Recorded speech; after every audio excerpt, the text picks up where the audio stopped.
Dear, welcome. In this quick tutorial, we are going to show you how to search on TikTok. It's super easy and we will make sure you get it right.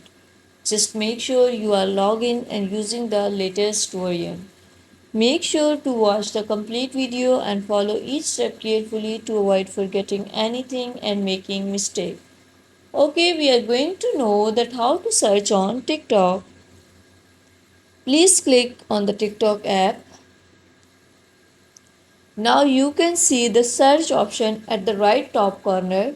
Click on this search bar and click anything which you want to search, like I am going to search birthday video status. Here they occur and click on any of the video which you like. Now click on the share icon and click on save. That video that you search on your TikTok app will be saved in your gallery. Like this, come into the gallery and see that video is saved in your gallery. Thank you so much. Please consider showing your support by commenting, liking, sharing and subscribing to our channel for more valuable content in the future. Your engagement is highly appreciated. I wish you very good luck. Thanks.